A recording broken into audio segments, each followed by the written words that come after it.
अस्सलाम वालेकुम, मैं हूं शाहजेब खानजादा। तहरीक इंसाफ की पंजाब हुकूमत ने एक और आईजी तब्दील कर दिया। शुएब दस्तगीर को तनाज़े के बाद हटा दिया, उनकी जगह इनाम गनी को नया आईजी पंजाब बना दिया। और अब तक तहरीक इंसाफ की हुकूमत में 2 सालों में 5 आईजी बदले जा चुके हैं। मगर अब जो तब्दीली की गई है वो पुलिस रिफॉर्म्स के एजेंडे के लिए बड़ा धचका है, क्योंकि आईजी पंजाब को अपने मातहत अफसर से इख्तिलाफ के बाद हटाया गया है। शुएब दस्तगीर को एतराज़ था कि उमर शेख ने लाहौर पुलिस का चार्ज संभालने के बाद अपनी पहली ही मीटिंग में आईजी पंजाब के बारे में ऐसी बातें कही जो कंडक्ट और रूल्स के खिलाफ हैं, इसलिए हुकूमत उनके खिलाफ इंक्वायरी करे। दूसरी सूरत में वो काम नहीं करेंगे। हुकूमत ने इंक्वायरी नहीं कराई और आईजी को ही बदल दिया। और वज़ीर आज़म इमरान खान ने काबीना इजलास में इस तब्दीली पर बात की। जी न्यूज़ के ज़राए के मुताबिक वज़ीर आज़म ने आईजी पंजाब को हटाने की वजह काबीना को बताई और कहा कि आईजी पंजाब की और भी शिकायत थीं। काबीना अरकान ने राय दी कि आईजी पुलिस की नीयत ठीक हो सकती है, मगर डिलीवर करना ज़रूरी है। आईजी पंजाब को वज़ीर आला के इख्तियारात से तजावुज़ नहीं करना चाहिए। बाद में बतौर पुलिस अफसर आईजी को वज़ीर आला के अहकामात की तामील करना होती है। ये तनाज़ा जुमेरात को सामने आया। जुमे को आईजी पंजाब ने वज़ीर आज़म से मुलाकात की, फिर पीर को वज़ीर आला पंजाब से मुलाकात की और उसके बाद शुएब दस्तगीर 3 दिन तक ऑफिस नहीं आए। फिर उसके बाद आज उनका मौक़िफ़ सामने आया कि मैंने सीसीपीओ लाहौर की तैनाती पर कोई एतराज़ नहीं उठाया था। सीसीपीओ उमर शेख ने कमांड के खिलाफ बात करके रूल्स की खिलाफ वर्जी की थी, जिस पर मैंने वज़ीर आला पंजाब को तहफ़्फ़ुज़ात से आगाह कर दिया था और कहा था कि सीसीपीओ के खिलाफ कार्रवाई होनी चाहिए और जब तक कार्रवाई नहीं हो जाती मैं काम नहीं कर सकता। कानून के मुताबिक कार्रवाई होती तो कोई मसला नहीं है। दूसरी तरफ सीसीपीओ लाहौर उमर शेख का बयान सामने आया कि मैं आईजी से मुलाकात करना चाहता था। मैंने उन्हें माजरत का व्हाट्सएप किया मगर उनका कोई जवाब नहीं आया और उन्होंने मुलाकात भी नहीं की। फिर इस मामले पर आज वज़ीर आला पंजाब ने भी मीडिया से बात की और जब इस तनाज़े के हवाले से पूछा गया तो उन्होंने कहा कि सब ठीक हो जाएगा। सर, डिसिप्लिन फोर्स में इस किस्म के बयानात देना आप समझते हैं कि एक मुनासिब काम है? मैंने तो कोई स्टेटमेंट किसी नहीं सर, डिसिप्लिन फोर्स ने अपना सीसीपीओ दें या आईजी पंजाब दें, मेरी नज़र से नहीं गुजरी है कोई इस तरह की स्टेटमेंट। और सर ये भी कहा जा रहा है कि हमायत हासिल है आईजी पंजाब को वफाक या पंजाब में से किसी की हमायत हासिल है, इस हवाले से कोई बात है? सबको हमारी हिमायत हासिल है, सब हमारे ऑफिसर्स हैं जो यहाँ पे काम कर रहे हैं। तो आज ये मसला हल करवा दिया जाएगा सर? सब ठीक हो गया। और फिर आईजी पंजाब की तब्दीली कर दी गई। इस तनाज़े का सबसे संगीन पहलू यह है कि इससे पुलिस में इख्तलाफात फैलने का खदशा है, क्योंकि आज ही आईजी ऑफिस में पुलिस सर्विस का इजलास भी हुआ जिसमें तमाम पुलिस अफसरान शरीक थे। इन अफसरान ने इस बात पर इत्तफाक किया कि सीसीपीओ लाहौर ने डिसिप्लिन की खिलाफ वर्जी की है और उन्होंने उमर शेख के खिलाफ ज़ाब्ते की कार्रवाई अमल में लाने का मुतालबा किया और तजवीज़ दी कि डिसिप्लिन की खिलाफ वर्जी पर सीसीपीओ लाहौर को सज़ा दी जानी चाहिए और कहा कि सीसीपीओ सेंट्रल पुलिस ऑफिस में आईजी की इजाज़त के बगैर दाखिल नहीं हो सकेंगे। पुलिस अफसरान आईजी के साथ खड़े थे मगर हुकूमत ने आईजी को ही तब्दील कर दिया। इस तब्दीली के बाद additional IG finance Tariq Masood Yasin ने नए आईजी के मातहत काम करने से इनकार कर दिया। उन्होंने मौक़िफ़ अख्तियार किया कि नए आईजी पुलिस मेरे जूनियर हैं, मुझे फौरी ट्रांसफ़र कर दिया जाए, तबादले का फैसला होने तक मेरी छुट्टी की दरख्वास्त नए आईजी को दे दी जाए।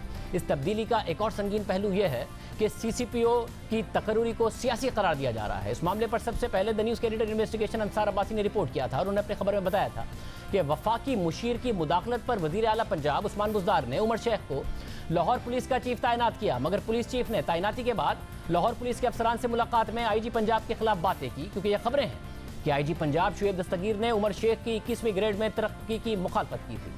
लाहौर पुलिस चीफ ने जो बातें आईजी के बारे में कहीं वो बातें आईजी पंजाब तक पहुंच गई। खबर के मुताबिक ये इल्ज़ाम लगाया जा रहा है कि एक वफाकी मुशीर ने हाल ही में लाहौर पुलिस चीफ के पोस्ट के लिए कुछ पुलिस अफसरान के इंटरव्यू किए थे, जिसका मकसद ये था कि लाहौर में अपोजिशन की जमात नून लीग को टारगेट किया जाए। पंजाब हुकूमत के ज़राए ने इस बात की तरदीद की।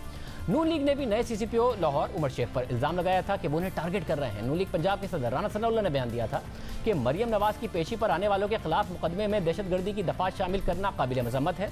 सीसीपीओ लाहौर को लाया ही इस मकसद के लिए गया है। सीसीपीओ लोगों को इंतकाम का निशाना बना रहे हैं। सीसीपीओ के साथ साबिक आईजी पंजाब शुएब दस्तगीर का तनाज़ा हुआ, फिर आज उन्हें तब्दील कर दिया गया। ये क्या मामला हुआ, इस हवाले से हमारे साथ मौजूद होंगे सीसीपीओ लाहौर खुद उमर शेख, उनका क्या मौक़िफ़ है वो भी हम आपके सामने रखेंगे। वज़ीर आज़म बाकायदा तौर पर रिफॉर्म्स की बात करते थे, बहुत ज़्यादा कहते थे कि जो आईजी है वो आगे बढ़ाएगा और इन आईजी को पसंद भी करते थे और कहते थे कि अब ब्यूरोक्रेसी में जो तब्दीलियाँ होनी थी हो गई हैं, अब हमारा सही सेटअप आ गया। ये जो हमने चेंजेस किए हैं 3 हफ्ते की एक्सरसाइज के बाद ये चेंजेस किए हैं। बेहतरीन आईजी लेके आए हैं जो सारी पुलिस डिपार्टमेंट में सबसे ज़्यादा इज्जत है उसकी। मैं तो नहीं जानता था, मैंने तो सिर्फ जो उसकी सारा सीवी देखा उसकी इज्जत थी। उन लोगों को हम लेके आए हैं। और क्यों लेके आए हैं? पंजाब की गवर्नेंस ठीक करने के लिए। पंजाब के अंदर इंशाल्लाह आप अब देखेंगे एक बिल्कुल चेंज आ जाएगा। ये वज़ीर आज़म के इत्मीनान का आलम था और यही नहीं, वज़ीर आज़म इमरान खान ने साबिक आईजी शोएब दस्तगीर की तारीफ की थी। आईजी शोएब दस्तगीर, मैं आपको मुबारक देता हूँ। मैंने देखा कि आपने बड़े बड़े ये जो डाकू थे और ये जो कातिल थे इनको पकड़ना शुरू किया। हर पंजाब के हर ज़िले के अंदर हमें पता है कि ये माफिया बैठा होता है छोटा सा, जो रस्सागीर होते हैं, जो कि लोगों को डरा के धमका के पैसे इकट्ठे करते हैं। तो मैं आपसे आईजी साहब ये एक्सपेक्ट करता हूँ कि 2-3 महीने के बाद ये कोई भी बड़ा डाकू और ये माफिया और ये कातिल ये कोई नजर ना आए किसी पंजाब की डिस्ट्रिक्ट के अंदर। अभी तक मैं आपको दाद देता हूँ कि 1 महीने के अंदर आपकी जबरदस्त परफॉर्मेंस रही है। और फिर आईजी को तब्दील कर दिया गया। ये 5वीं तब्दीली है, अब 6ठे आईजी आ गए हैं। 2018 में जब तहरीक इंसाफ की हुकूमत आई तो कलीम इमाम आईजी पंजाब थे। हुकूमत की इब्तिदा में ही डीपीओ पाकपतन के तबादले का तनाज़ा खड़ा हुआ। उसके बाद सितंबर 2018 में कलीम इमाम को तब्दील कर दिया गया। उनकी जगह मोहम्मद ताहिर को खैबर पख्तूनख्वा से तब्दील करके आईजी पंजाब लगाया गया। मगर 1 महीने बाद ही अक्टूबर 2018 में उन्हें हटा दिया गया क्योंकि उन्होंने सानेह मॉडल टाउन में मुलव्विस पुलिस अफसरान को हटाने का हुक्म मानने से इनकार कर दिया था। ताहिर खान के बाद अमजद परवेज सलीमी को आईजी पंजाब बनाया गया। अमजद जावेद सलीमी को आईजी के ओहदे पर तैनात हुए अभी सिर्फ 6 महीने ही हुए थे कि उनका ट्रांसफर कर दिया गया। और ये खबरें सामने आई कि अमजद जावेद सलीमी को हमजा शहबाज की गिरफ्तारी के लिए नैब की टीम से ताउन न करने के इल्जाम पर हटाया गया। इसके बाद गुज़िश्ता साल अप्रैल में हुकूमत ने आरिफ नवाज खान को आईजी पंजाब लगाया, मगर 6 माह के बाद यानी गुज़िश्ता साल नवंबर में आरिफ नवाज को भी हटा दिया और फिर नवंबर में शोएब दस्तगीर को आईजी पंजाब लगाया। और अब 9 महीने के बाद उन्हें भी तब्दील कर दिया गया कि जब वो अपने सबऑर्डिनेट के खिलाफ इंक्वायरी का मुतालबा कर रहे थे कि उनके खिलाफ उन्होंने बातें की हैं। ये बड़ा अहम मामला है। मुनीफ फारूक हमारे साथ मौजूद हैं, उनसे पूछते हैं अंदर की बात क्या है। फिर हमारे साथ सीसीपीओ लाहौर खुद मौजूद होंगे, उनका क्या वर्जन है वो पूछेंगे। मुनीफ, एग्जैक्टली क्या बात हुई और क्या पुलिस में इस वक्त बेचैनी है? क्योंकि आज इजलास में गए उमर शेख तो उनसे कहा गया कि जी आपने इन सबऑर्डिनेशन की है और आपके खिलाफ इंक्वायरी होनी चाहिए दूसरे पुलिस अफसरान ने। क्या बेचैनी है और रिफॉर्म्स का क्या होगा इस तरीके से? शाहजेब साहब, यकीनी तौर पर बेचैनी है। ये पुलिस के लिए बड़ा इंपॉर्टेंट मैटर है। अब रिफॉर्म्स क्या थे? आपने जो प्रोविंशियल पुलिस ऑफिसर था यानी आईजी, उसको इंडिपेंडेंस देनी थी, इंडिपेंडेंस ऑफ चार्ज देना था, सिक्योरिटी ऑफ टेन्योर देना था। ये गवर्नमेंट्स प्रोवाइड करती हैं। आपने उन्हें इंश्योर किया कि जी हम दे रहे हैं, लेकिन आपने एंड में क्या किया? वो शख्स ये नहीं कह रहा था कि जी आपने मुझे तब्दील क्यों किया या आपने फलाने को पोस्ट क्यों कर दिया। वो ये कह रहे थे कि जी एक इनडिसिप्लिन हुआ है, मैं इंक्वायरी डिमांड कर रहा हूं एज प्रोविंशियल पुलिस ऑफिसर, इसकी इंक्वायरी करवाइए। अगर आप नहीं करवा सकते, आपको वारा नहीं खाती, तो आप मुझे फारिग कर दें। गवर्नमेंट ने वही किया। लेकिन रिफॉर्म्स यहाँ पर शाहजेब साहब ऐसे ही हैं। यहाँ पर क्योंकि पॉलिटिकल एक्सपीडियंसी इतनी उसकी अहमियत है और ऐसे ऐसे मामलात होते हैं जहाँ पर आपको फिर कोई मसल फ्लेक्स करे तो वहाँ पर मामला थोड़ा सा आपको छोड़ना पड़ता है, कहीं पर कंसीड करना पड़ता है। लेकिन जो आज हुआ है, मैंने अर्ज किया कि ये आज इशू है, कल शायद ना हो, लेकिन ये एक धब्बा जरूर है उस तब्दीली के नाम पर या उस चेंज के नारे के ऊपर जिसका वादा करके हुकूमत सामने आई थी। वैसे मुझे बताइए कि क्या सियासी तौर पर क्या अहमियत इस मामले की है? नून लीग एक अलग इल्जाम लगा रही है कि हमें टारगेट करने के लिए सीसीपीओ को लाया गया है, पिछले सीसीपीओ को हटाया, फिर इस आईजी की वजीर आजम इतनी तारीफें करते थे, कहते थे फाइनली हमें वो टीम मिल गई है जो डिलीवर करेगी पंजाब में, उनको हटा दिया एक सीसीपीओ के लिए क्योंकि वो इंक्वायरी का मुतालबा कर रहे थे। क्या ऐसी बात है? शाहजेब साहब, यही तो दिलचस्प बात है, यही तो वो सवाल है कि एक सीसीपीओ जिनको अभी रिसेंटली वो प्रमोट नहीं हो पाए, वो उनका ग्रेड 20 से 21 के अंदर उन्होंने जाना था, वो सुपरसीड हो गए, उनको पहले गवर्नमेंट लगाती है। ये एक सवाल है कि जी एक ऐसा शख्स जो कि प्रमोशन नहीं ले सका, उसको आप सीसीपीओ लाहौर के ओहदे पर, जो कि बहुत अहम ओहदा है, मैंने आपको बताया आईजी पंजाब के बाद सबसे बड़ी कमांड सीसीपीओ लाहौर की है, वहां पर आप उन्हें लगा रहे हैं एक ऐसे शख्स को जो कि सुपरसीड हुआ हुआ है। पहला सवाल। दूसरी बात यह कि आप उन्हें लगा रहे हैं, वो इनडिसिप्लिन कर रहे हैं, अपैरेंटली उसके शायद उस इनडिसिप्लिन के गवाहान मौजूद हैं, शायद शवाहिद भी मौजूद हों, आप सिरे से कोई इंक्वायरी नहीं कर रहे और आप कहते हैं नहीं जी आईजी फारग हो जाए, जिसने इंक्वायरी डिमांड की थी उसने क्यों कंडीशन रखी कि इंक्वायरी करें, उसने क्यों कंडीशन रखी? वो ये करने का उनको कोई हक नहीं है, उनको तो चाहिए था कि वो काम करते रहे। बड़ी कोशिश की गई होगी सुलह सफाई की, लेकिन शोएब दस्तगीर साहब के बारे में he was a tough man और उनके बारे में यही तासुर रहा है, और वज़ीर आज़म भी इसी की तारीफ करते थे कि वो पॉलिटिकल प्रेशर नहीं लेते, वो बहुत से मामलात के ऊपर शायद बो डाउन नहीं करते। और इस हुकूमत को अगर आज ख्याल आ रहा है कि जी शोएब साहब की नीयत अच्छी थी, शोएब दस्तगीर साहब की, उन्होंने डिलीवर नहीं किया। अभी 2 हफ्ते पहले तक तो वज़ीर आला भी यही फरमा रहे थे कि जी ये बड़े अच्छा काम हो रहा है और ये चलेंगे। प्राइम मिनिस्टर फरमा रहे हैं कि जी उन्होंने बड़ा ज़बरदस्त डिलीवर किया और लोगों को पकड़ रहे हैं और बड़ा आला काम हो रहा है। तो अब पिछले 2 हफ्ते के अंदर गवर्नमेंट ऑफ पाकिस्तान को या पंजाब हुकूमत को पता लगा है कि जी शोएब दस्तगीर साहब डिलीवर नहीं कर रहे। There is a lot more to it. अगर एक आईजी के पास ये एश्योरेंस नहीं है गवर्नमेंट की, गवर्नमेंट सपोर्ट करती है, अगर आईजी के पास एश्योरेंस नहीं है कि मैं अपने ओहदे पर रह सकता हूं अगर मैं एक प्रिंसिपल स्टांस लूंगा, अगर उसके पास नहीं है, फिर तो आप छोड़ देना, किसी और की बात क्या करनी। बहुत शुक्रिया। मुनीफ फारूक हमारे साथ मौजूद थे। उमर शेख सीसीपी लाहौर खुद हमारे साथ मौजूद होंगे। उन्होंने आईजी साहब के बारे में ऐसा क्या कहा था, फिर वज़ीर आला ने उनसे क्या कहा, क्या हुकूमत ने कहा कि आपके खिलाफ इंक्वायरी होगी, और सबसे अहम सवाल कि जो पुलिस इस वक्त बेचैनी पाई जा रही है उसका क्या मामला है। सारे के सारे मामला हम उनसे पूछेंगे एक ब्रेक के बाद।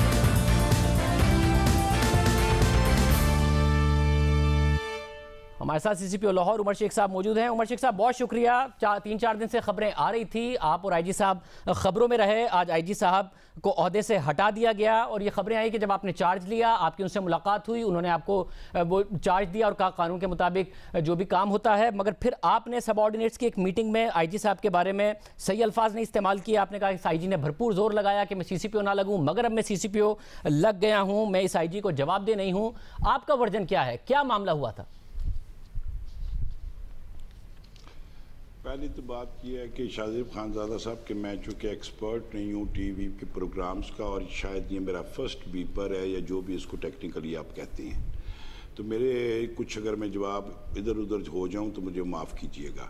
कहानी ये है कि मेरी पोस्टिंग हुई हमेशा उसी तरह जैसे कि पंजाब में होती है कि एक इंटरव्यू पैनल बनता है, उसमें आप इंटरव्यू देते हैं, आपकी सिलेक्शन का फैसला होता है। वो आईजी से कौन पूछता है, क्या पूछता है, कब पूछता है, उसका हमें नहीं पता होता। उसी तरह हुआ, मैं दे के आ गया इंटरव्यू। उसके बाद मुझे पता चला कि जी फलां तारीख को आपको नोटिफिकेशन हो गया।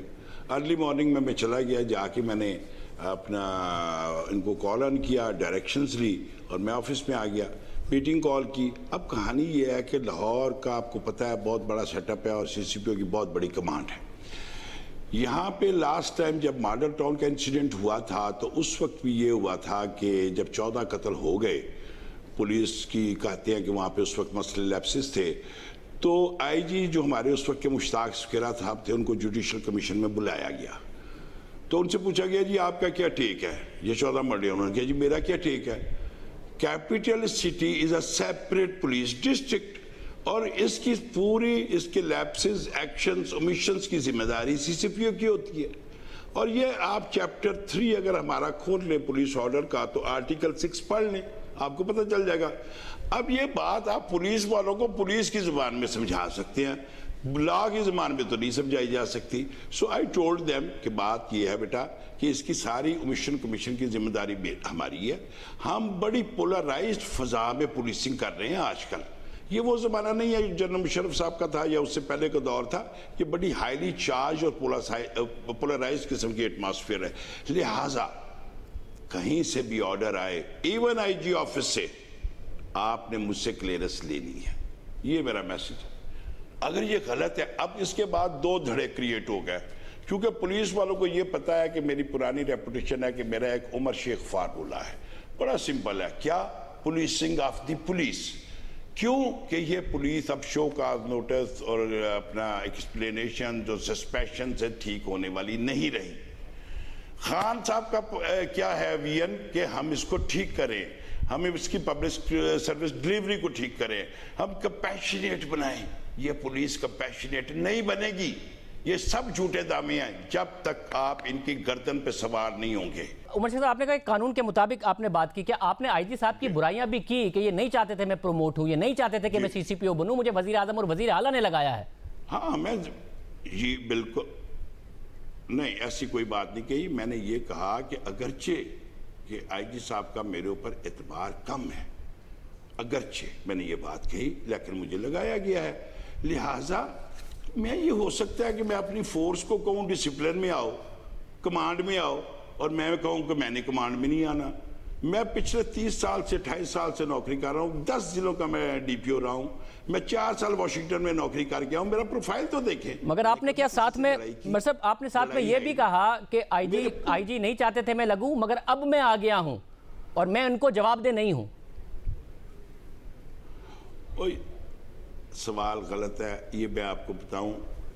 जज्बात में जब आप ऐसी पुलिस पे कमांड करने आए हों जिसको आपने सीधा करना है, तो जज्बात में कुछ बातें हो जाती हैं। मैं उनका बच्चा हूं, वो मुझे फ़ोन करते, उमर इधर आ, मुझे कहते क्या बकवास किया तूने, मैं उससे माफ़ी मांग लेता। मैं कहता सर ये मतलब था, अगर कोई लफ्ज़ इधर उधर हो गए या जोश खिताबत में, तो मैं अंग्रेज़ी इतनी पढ़ी लिखी नहीं हूँ, मैं तो टाटो के स्कूलों का पढ़ा हुआ हूँ, हो सकता है गलती कर भी दी हो तो मुझे माफ़ कर दे बस। तो आपने इस दरमियान में अप्रोच किया उन्हें, माफ़ी मांगी आपने उनसे? इशू था और इस दरमियान में मैंने उनको 3 दफ़ा उनके घरों में, फिर आखिर में मैंने व्हाट्सएप मैसेज भेजा, उनके घर मैसेज छोड़े, उनके ऑफिस छोड़े।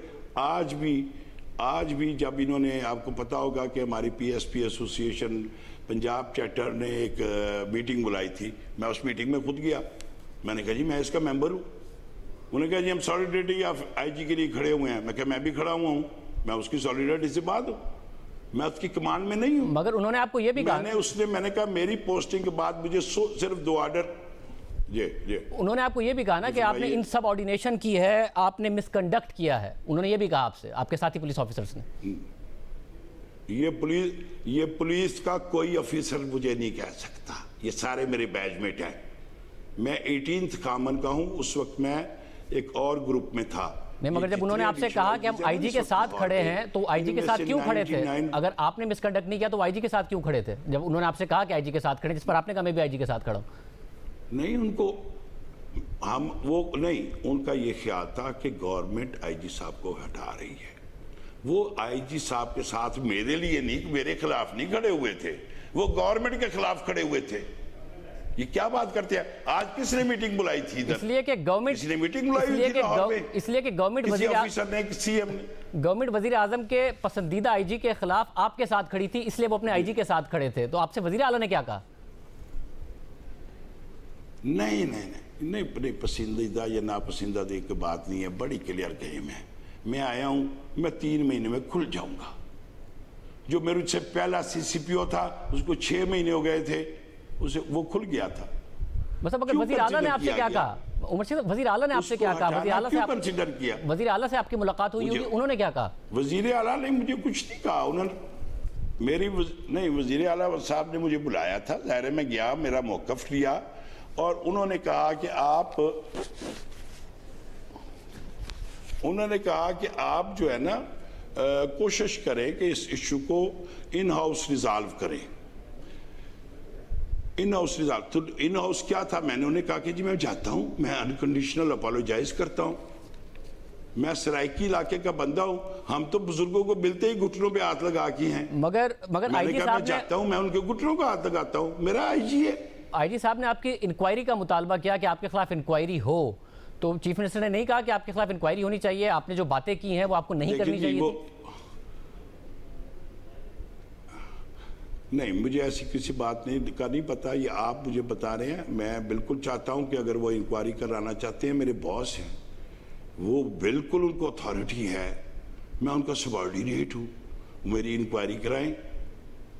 और साहब और अगर मेरा फॉल्ट निकलता है विच अमाउंट्स टू मिसकंडक्ट, फिर मुझे ये बताइए कि फिर आपके साथी पुलिस ऑफिसर्स भी आईजी के साथ खड़े थे। बात ये है, और वो हुकूमत जिसने आपको 20 से 21वें ग्रेड में तरक्की नहीं दी, वो आपको सीसीपीओ लगा देती है और आईजी को हटा देती है, आपके लिए क्यों?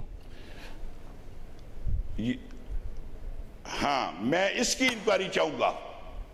मैं चेयरमैन एफपीएससी को कह के आया हूं, इस बात की इंक्वायरी कराए वजीर आजम कि मुझे क्यों नहीं किया गया और जिनको किया है वो मुझसे कैसे बेहतर थे। मैं आपके फोरम पर यह मुतालबा करता हूं, चेयरमैन एफपीएससी और ये 4 आईजी जो वहां पे बैठे हुए थे, जिनके साथ मैंने एक दिन भी काम नहीं किया था, ये किस कैपेसिटी में इन्होंने मुझे सी कैटेगरी डिक्लेयर किया था? मतलब अगर आप सी कैटेगरी डिक्लेयर हो गए थे तो किस कैपेसिटी में और किसने आपको प्रमोट हुए बगैर सी कैटेगरी में होते हुए और किस वजह से आपको सीसीपीओ लगवाया? इसलिए कि लोगों को पता था कि he is the best police officer of Pakistan. आए मेरा चैलेंज है, किस मेरा काम के चैलेंज लिए? है किस काम के लिए? तमाम पीएसपीज को मेरा रिजल्ट देगी। ये तो आपके अल्फाज हैं। किस Professional काम के लिए आप policing बेस्ट हैं? ऑपोजिशन कह रही है उन्हें टारगेट करने के लिए लाया गया है। आपने भी वो कह रहे हैं कि इंसदादी दहशतगर्दी के पर्चे करवाएं नून लीग के ऊपर, आपको इसलिए लाया गया है। ये 80 की सेक्शंस पुलिस ने नहीं लगाए, आपको पता है ये किसने लगाए हैं? ये प्रोसिक्यूशन डिपार्टमेंट ने लगाए हैं। चूंकि प्रोसिक्यूशन डिपार्टमेंट को प्रोसिक्यूशन एक्ट के तहत ये इख्तियार हासिल है कि एक एफआईआर उनके पास जब आए तो उसके ऊपर वो change of sections of law कर सकते हैं।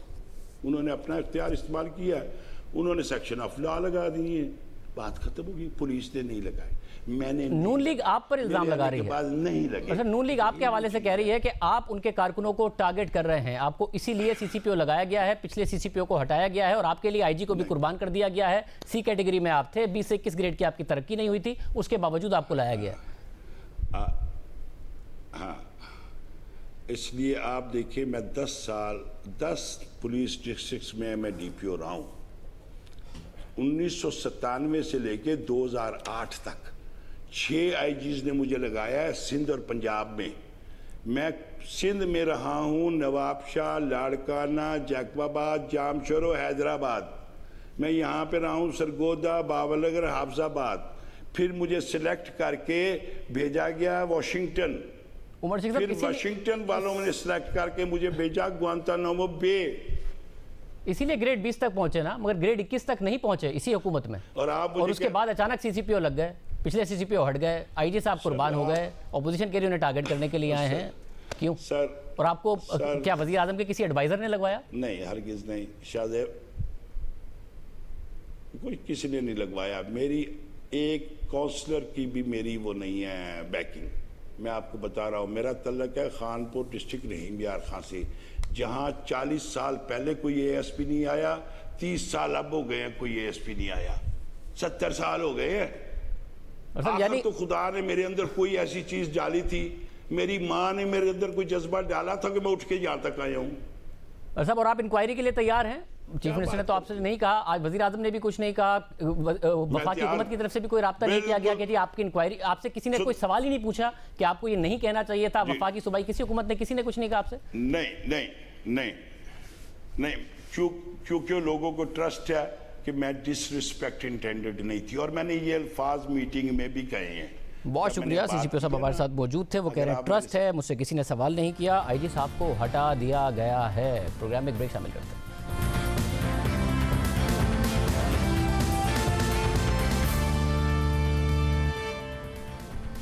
सिक्योरिटीज एंड एक्सचेंज कमीशन के लापता अफसर साजिद गोंदल बाजियाब हो गए हैं। अब से कुछ देर पहले उनका एक ट्विटर पैगाम भी सामने आया है जिसमें उन्होंने लिखा है कि मैं वापस आ गया हूं और महफूज हूं। साजिद गोंदल ने खुद ट्वीट किया है, वो बाजियाब हो गए हैं। आज ही वज़ीर आज़म इमरान खान ने साजिद गोंदल की गुमशुदगी के हवाले से नोटिस लिया था। मामले खुसूसी बराए एहतसाब शहजाद अकबर, वफाकी वजीर शेरी मज़ारी और सेक्रेटरी दाखिला पर मुश्तमिल कमेटी बनाने का ऐलान किया था। आज ही उनके घर वालों ने सिविल सोसाइटी के साथ मिलकर वज़ीर आज़म हाउस के बाहर एहतजाज भी किया था।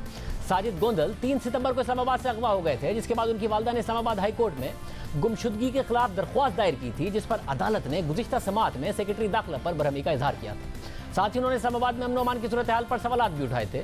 अदालत ने 10 दिन में साजिद गोंदल की बाजियाबी की हिदायत की थी और केस की आइंदा समाअत 17 सितंबर को होगी, मगर आज साजिद गोंदल बाजियाब हो गए हैं। प्रोग्राम में आगे बढ़ते हैं और जिक्र होगा कल नवाज शरीफ साहब के हवाले से आखिरी दिन है और नून लीग की तरफ से अब ये बात सामने आ रही है कि नवाज शरीफ वापस नहीं आएंगे, वाज़ेह कर दिया गया है। और अब नवाज शरीफ जब वापस नहीं आएंगे तो अदालत का उन्हें सामना करना पड़ेगा। अदालत ने वाज़ेह किया था नवाज शरीफ साहब के हवाले से कि वो मफरूर करार दिए जा सकते हैं, उन्हें 3 साल की और सज़ा हो सकती है, कल सरेंडर उन्हें करना है। अदालत ने कहा था उनके खिलाफ कार्रवाई होगी। अपने रिमार्क्स में अदालत ने वाज़ेह किया कि मफरूर करार देने की सूरत में मज़ीद 3 साल की सज़ा हो सकती है, मगर अब तक नवाज शरीफ की जानिब से वतन वापसी का ऐलान नहीं किया गया। जबकि हमारे ज़राए के मुताबिक नवाज शरीफ कल सरेंडर नहीं करेंगे, ना ही वतन वापस आएंगे, बल्कि एक बार फिर वो कानूनी जंग लड़ेंगे। अदालत को मुतमईन करने की कोशिश की जाएगी, जजेस के सामने डॉक्टर्स के सर्टिफिकेट्स रखे जाएंगे, दरख्वास्त की जाएगी कि इस वक्त नवाज शरीफ का सफ़र करना खतरनाक होगा। अदालती अहकामात के बाद हतमी फैसला किया जाएगा। आज नून लीग के सीनियर रहनुमा ख्वाजा साद रफीक ने भी नवाज शरीफ के ना आने का इशारा दिया। गवर्नमेंट बिल्कुल नहीं चाहती कि नवाज शरीफ साहब वापस आए। ये सब झूठ बोला जा रहा है, चूरन बेचा जा रहा है, इसलिए कि उन्हें पता है कि मियां नवाज शरीफ को पाकिस्तान में वापस लाके संभालना और जेल में डालना उनके लिए कितना बड़ा अज़ाब बन जाएगा। कतई तौर पे ये हुकूमत नहीं चाहती कि नवाज शरीफ साहब वापस आए। मियां नवाज शरीफ साहब को उनकी पार्टी ने यही कहा है, ये इस्तदा की है कि पहले भी आप अपनी जान खतरे में डाल के आ गए, तो यहाँ कौन सा इंसाफ मिल रहा है भैया? बाकियों को तो कोई नोटिस नहीं भेजता, जब बड़े बड़े सवाल करते हैं लोग तो कोई नोटिस नहीं भेजता, बल्कि उल्टा सहाफ़ियों पे हमला कर दिया जाता है कि तुम ही झूठ बोल रहे हो। तो मियां नवाज शरीफ साहब को अपनी जान और सेहत पर पहले तवज्जो देनी चाहिए। ज़िंदगी होगी, सेहत होगी तो आगे पॉलिटिक्स करेंगे ना। ये बात अब वाजे किया जा रहा है, अदालत से फिर उम्मीद बांधी जा रही है नून लीग की तरफ से, मगर क्या कानूनी तौर पर कोई बचत हो सकती है नवाज शरीफ साहब के लिए? पिछली समाअत के बाद हमारे साथ शाखावर साहब मौजूद हैं, साबिक स्पेशल प्रोसिक्यूटर नैब, साबिक जज लाहौर हाई कोर्ट, रशीद रिजवी साहब मौजूद हैं, साबिक सदर सुप्रीम कोर्ट बार एसोसिएशन। आप दोनों का बहुत शुक्रिया। शाखावर साहब, आप समझते हैं कि डॉक्टर्स के सर्टिफिकेट दिए जाएं कि उनकी तबीयत ठीक नहीं है, उन्हें सफ़र नहीं करना चाहिए, तो इस वक्त गुंजाइश है नवाज शरीफ साहब को रिलीफ मिलने की या पिछली समाअत के बाद नहीं है? देखिए शाहजेब, इसके दो पहलू हैं जो प्रोसीडिंग्स होने जा रही है 10 को। एक तो वो है कि जो मियां नवाज शरीफ साहब और दीगर की जो अपीलें समाअत के लिए मुकर्रर हैं, उसके बारे में तो कानून बड़ा क्लियर है। वो जो ज़ाब्ता फ़ौजदारी की दफ़ा 423 है, वो ये कहती है कि जब किसी भी अदालत या हाई कोर्ट ने जब अपील की समाअत करनी तो उसको क्या करना है। उसमें यह है कि उनके सामने जो मुकदमे का रिकॉर्ड है वो होना चाहिए, जिसमें उनकी शहादतें, शहादत सफाई, शहादत इस्तगासा, बयान मुल्ज़िम और वो तमाम चीज़ें जो कि फ़ैसले में हैं वो उनके सामने होनी चाहिए। जहाँ तक कि अपील कुनंदा या उसके वकील का ताल्लुक़ है या प्रोसिक्यूटर का या कंप्लेनेंट का ताल्लुक़ है, तो अपील की स्टेज पे उनकी मौजूदगी जो है वो ज़रूरी नहीं है। अदालत इस बात का इख्तियार रखती है कि वो रिकॉर्ड देखने के बाद वो फ़ैसला कर सकती है, अपील या मंजूर कर सकती है या ना मंजूर कर सकती है, या उसको दोबारा रिमांड कर सकती है रीट्रायल के लिए अगर उसमें कोई ऐसी हुक्म मौजूद हो। तो अपील का फ़ैसला तो होना है। जो आपका पिछला हुक्मनामा था उसमें भी एक बात वाज़े थी कि ख़ुद हुक्मनामे में वाज़े है कि दोनों फ़रीक़ैन, अपील कुनंदा भी और प्रोसिक्यूशन साइड, दोनों ने इस बात पे इत्तफ़ाक़ किया है कि अगर मियां नवाज शरीफ साहब को अगर एब्सकॉन्डर भी डिक्लेयर कर दिया जाए तो फिर भी अपील का फ़ैसला अपने मेरिट्स के मुताबिक होगा। तो वो तो उसमें तो कोई दूसरी राय नहीं है। जहाँ तक इस हुक्मनामे का दूसरा हिस्सा है कि वो मौजूद क्यों नहीं है, तो उनकी मौजूदगी के बारे में ये एक इस पर बड़ी लंबी बहस हो सकती है। मैं इस पर मुख्तसरन ये कहूँगा कि इस पे कानून पे अगर अमल दरामद होना है तो फिर इस हद तक होना है कि हाई कोर्ट चूँकि वो अपील की अदालत है, वो ट्रायल कोर्ट नहीं है, किसी को भी इश्तिहारी मुल्ज़िम करार देना जो है दफ़ा 87 के तहत वो ट्रायल कोर्ट कॉम्पिटेंट होती है। लेकिन इस सूरत में जबकि कॉम्पिटेंट कोर्ट जो थी, जो अकाउंटेबिलिटी कोर्ट, वो तो फंक्टस ऑफिशियो हो गई है, उसने फ़ैसला दे दिया है जिसकी अपील हाई कोर्ट में है। लेकिन ऐसी सूरत में भी जबकि इस केस में हाई कोर्ट ने 8 हफ्ते के लिए सज़ा मुअत्तल की थी, फिर पंजाब गवर्नमेंट को ये इख्तियार दे दिया था सेक्शन 401 के तहत कि वो इसका फ़ैसला करेंगे। उन्होंने 27 फरवरी 2020 के बाद इसमें एक्सटेंशन नहीं की उनकी सज़ा की मुअत्तली में। तो उसमें होना ये चाहिए था कि पंजाब हुकूमत इसका रेफरेंस हाई कोर्ट को भेजती, अपील कोर्ट में, और वो उसके ऊपर दोनों फरीकैन को नोटिस करने के बाद नैब को हिदायत करती कि आप इस पर कानून के मुताबिक कार्रवाई करें। कानून के मुताबिक कार्रवाई ये बनती है कि वो फिर दोबारा एडमिनिस्ट्रेटिव जज of the accountability court Islamabad को रुजू करते कि इस तरीके से वो गैर हाजिर हैं और उनका इश्तिहारी करार देना या मफरूर करार देना ज़रूरी है। तो वो जो ज़ाब्ते की कार्रवाई 87 ज़ाब्ता फ़ौजदारी में है, उसको एडहेयर करते हुए ये इख्तियार सिर्फ अकाउंटेबिलिटी कोर्ट का है कि वो किसी को इश्तिहारी मुल्ज़िम करार दे सकती है। रज़ी साहब, आप बताइएगा आपकी क्या कानूनी राय है इस हवाले से? देखें, उनको एक ख़ास ड्यूरेशन के लिए बेल ग्रांट की गई थी और कंडीशन ये थी कि वापस आएंगे। अब कुछ स्पेशल सर्कमस्टांसेस हुए हैं, 3-4 महीने 5 महीने दुनिया भर में मेडिकल सेंटर्स में, बड़े बड़े हॉस्पिटल्स में इलाज ऑर्डनरी सिटीजन्स के इलाज नहीं हो सके हैं। सबका फोकस कोरोना था। तो बहुत से ऐसे फैक्ट्स हैं जो सुप्रीम कोर्ट को देखना पड़ेगा कि इनकी रिक्वेस्ट को डिक्लाइन करने में या मज़ीद टाइम देने में सिर्फ ये कह देना कि जी इतना टाइम हो गया है वो वापस आ जाएं। मैं ये समझता हूँ कि उनको ये कंसिडर करना पड़ेगा और एकदम से एब्सकॉन्डर डिक्लेयर करना बड़ा मुश्किल होगा। उसके लिए सीआरपीसी में क्रिमिनल ज़ाब्ता फौजदारी में बाकायदा प्रोविजंस हैं। 87, 88 की कार्रवाई होती है, ट्रायल कोर्ट में नोटिस पब्लिश होता है अखबार में, फिर उनकी प्रॉपर्टीज़ अटैच होती है। तो ये लंबा प्रोसेस है, लेकिन अभी जो मैं समझ रहा हूँ कि high court, Islamabad high court जो प्रोसीड कर रही है वो जो violation of the court order पे, कि उनको जो 6 हफ्ते की मोहलत, 7 हफ्ते की मोहलत थी उसकी वो वापस नहीं आए हैं और उसके रीजनिंग उन्हें कंसिडर करने पड़ेंगे, उसके बाद ही वो कोई फैसला ले सकते हैं। मगर साहब, कानूनी तौर पर क्या उनके पास ये ऑप्शन है कि डॉक्टर्स की रिपोर्ट उनके वकील अदालत के सामने रख दें कि जी वो सफ़र नहीं कर सकते? नवाज शरीफ को खुद ही आकर वो रिपोर्ट अदालत के सामने रखनी है और फिर बताना है कि जी मैं वापस जाने की भी इजाज़त चाहता हूं क्योंकि मेरा इलाज होना है? क्या उनके पास ऑप्शन है? ये बड़ी अजीब बात हो जाएगी। वो उनकी एब्सेंस में भी एक्सटेंड कर सकते हैं। जब उनकी एब्सेंस में उनकी बेल रिकॉल कर सकते हैं, उनके खिलाफ उनको एब्सकॉन्डर डिक्लेयर कर सकते हैं, तो उनकी एब्सेंस में वो टाइम भी एक्सटेंड कर सकते हैं। दोनों पॉसिबिलिटी है। इस तरह से एकदम एक्सट्रीम स्टेप लेना मुश्किल हो जाएगा। मतलब और अल अजीज़िया में जो उनकी अपील है, ज़ाहिर एक पूरा मुकदमा जो नून लीग बनाती है जो अरशद मलिक के हवाले से, क्या वो भी खारिज हो सकती है अगर वो नहीं आते? उस पर तो मैं समझता हूँ उन्होंने मीमो ऑफ अपील अमेंडमेंट करने की दरख्वास्त दी है। उसमें पहला इशू तो यही चलेगा कि जज वॉज बायस, और क्या उस अगर बायस था तो उसके फैसले पर रिलाई किया जा सकता है या नहीं। ये इशू तो मैं समझता हूँ है कि उसकी एब्सेंस में भी सुना जा सकता है कि जज बायस था या नहीं था। शाखावर साहब, आप बताइएगा, एब्सेंशिया में कोई सज़ा हो सकती है नवाज शरीफ साहब को पेश ना होने की सूरत में?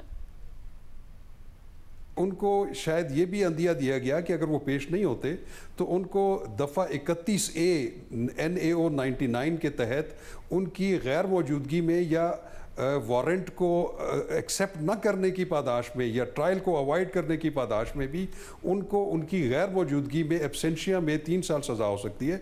तो इसके बारे में भी मैं वजाहत करता चलूँ कि माजी में इस तरह की जो सज़ाएँ हुई थी उसको सुपीरियर कोर्ट्स ने और ख़ास तौर पे सुप्रीम कोर्ट ऑफ पाकिस्तान ने उसको बड़ा उसके ख़िलाफ़ फ़ैसला दिया था कि, और मैं समझता हूँ कि सुप्रीम कोर्ट के फ़ैसलों के बाद दफ़ा 31A के तहत जो एब्सेंशिया में किसी को पेश ना होने की वजह से जो एक जुर्म बनता है उसमें सज़ा होना मेरा ख्याल है तो वैसे भी रिडंडेंट हो चुका है। तो मैं समझता हूँ कि ऐसी कोई वो मौजूद नहीं है, इम्कान मौजूद नहीं है कि उनको दफ़ा 31A के तहत सज़ा दी जा सके। वो भी तब मुमकिन है कि जब वो इश्तिहारी मुलज़िम डिक्लेयर हो जाएं तो फिर नैब एक नया रेफरेंस अकाउंटेबिलिटी कोर्ट में जमा कराए, लेकिन उसको भी फिर अकाउंटेबिलिटी कोर्ट इस टच स्टोन पे देखेगी कि सुपीरियर कोर्ट्स ने दफ़ा 31A ऑफ द NAO 1999 के बारे में क्या फैसले दिए हुए। बहुत शुक्रिया। शाखावर साहब हमारे साथ मौजूद थे, रशीद रिजवी साहब हमारे साथ मौजूद थे। एक दिन रह गया है, कल नवाज शरीफ को सरेंडर करने के लिए कहा गया था, परसों समाअत होनी है, फैसला अदालत ने करना है। देखते हैं नवाज शरीफ साहब के हवाले से क्या फैसला आता है। प्रोग्राम के आखिर में जिक्र हो जाए, तालीम के लिए उम्र की कोई हद नहीं होनी चाहिए। इस हवाले से सिंध हुकूमत कानून साजी करने जा रही है। वज़ीर तालीम सिंध सईद गनी की सदारत में सिंध टीचर्स डेवलपमेंट अथॉरिटी के बोर्ड ऑफ गवर्नर्स का इजलास हुआ, जिसमें टीचिंग कोर्स के लिए उम्र की हद में इजाफे की तजवीज़ सामने आई। पहले बीएड के लिए उम्र की हद 28 साल मुकर्रर थी, इससे ज़्यादा उम्र के लोग बीएड में दाखिला नहीं ले सकते थे। इजलास में उम्र की हद को ख़त्म करने का फैसला किया गया। सूबाई वज़ीर तालीम सईद गनी ने कहा कि सिर्फ बीएड नहीं बल्कि किसी भी किस्म की तालीम के लिए उम्र की पाबंदी नहीं होनी चाहिए। इस हवाले से जल्द कानून साजी भी की जाएगी। एक अहम फैसला है। ऐसे तालिब इल्म जो तालीम के शोबे में अपना करियर बनाना चाहते हैं और टीचर बनना चाहते हैं, पाकिस्तान में वैसे ही असातिज़ा के म्यार पर बात होती है, अब उम्र की हद उनके लिए रुकावट नहीं बनेगी। समाजी कारकुन और बोर्ड के मेंबर शहजाद रॉय ने इस फैसले को सराहते हुए कहा कि इस फैसले से नौजवानों की टीचिंग के शोबे में आने की हौसला अफजाई होगी, जो कि एक अच्छा फ़ैसला है। ज़ाहिर अगर असातिज़ा का मेयार बेहतर होगा तो ही पाकिस्तान में जो टीचिंग का निज़ाम है, जो पाकिस्तान में तालीम का निज़ाम है, वो बेहतर तरीके से आगे बढ़ सकता है। सिर्फ इंफ्रास्ट्रक्चर या फिर सिलेबस बदलने से ही नहीं बल्कि असातिज़ा का मेयार भी बेहतर करने से। इजाज़त दीजिए, अल्लाह।